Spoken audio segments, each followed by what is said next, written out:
Bergson qui dit ça. Et bien sûr, pour Rosset, il y a un point aveugle. Le spinozisme de Rosset est compatible avec Pascal, avec Bergson, avec tous ceux qui pensent que le cœur a ses raisons que la raison ne connaît pas. C'est-à-dire avec tous ceux qui pratiquent l'hétérogénéité des discours. C'est très intéressant parce que, à la différence qu'on fait dans un système transcendant, vous avez le monde sensible et vous avez la transcendance, mettons, pour le dire de façon très grossière. Chez Rosset, il n'y a pas de transcendance, mais il y a au sein même du réel une scission entre la quantité et la qualité. C'est incontestable. C'est-à-dire une scission entre les lois du cœur et les lois de la raison.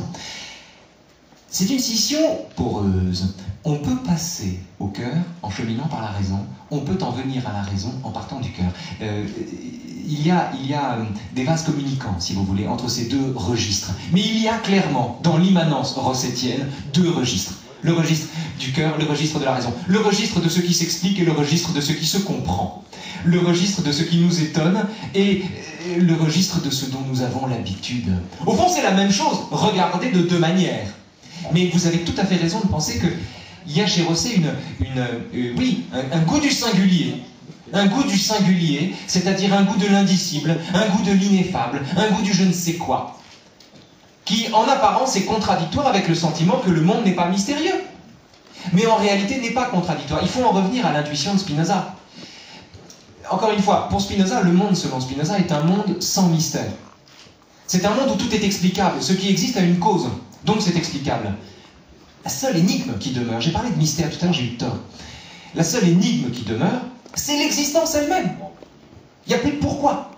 Donc comme il n'y a plus de pourquoi, ou comme le pourquoi est en soi une mauvaise question, parce que c'est une question qui présume résolu le problème qu'elle pose, au fond, quand on demande pourquoi, c'est qu'au fond, on a en soi une petite idée derrière la tête, comme l'existence même des choses est énigmatique. Et c'est ce mélange de clarté et d'énigme qui fait la philosophie de Clément Rosset, qui fait la philosophie de Spinoza, qui fait la philosophie de Bergson, qui fait la philosophie de Pascal.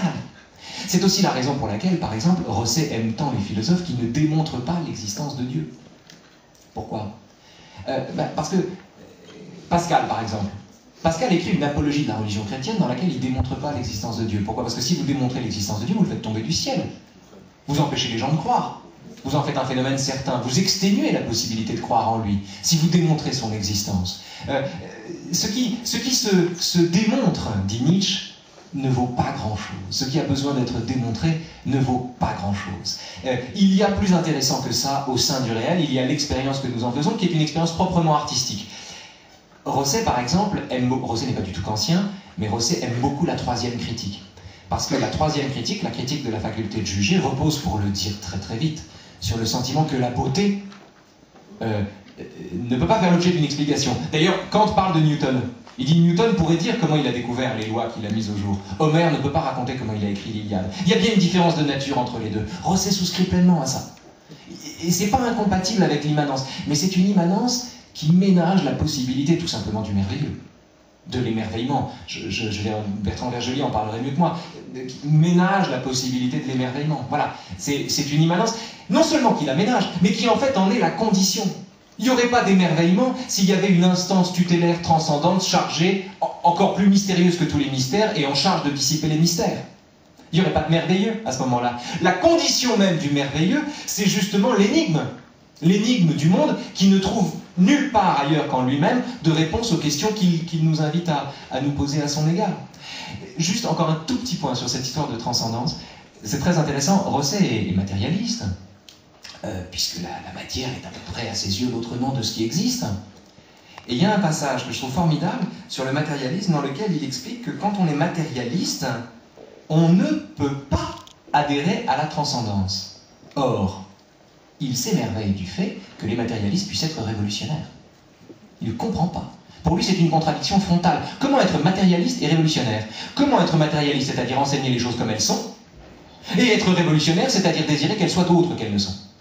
Le matérialisme devrait nous dissuader à jamais du désir d'être révolutionnaire. Et Rosset permet de pointer à ce moment-là une double dimension du marxisme, qui est à la fois explicative, rien à dire, mais morale de temps en temps, et qui à ce moment-là devient problématique.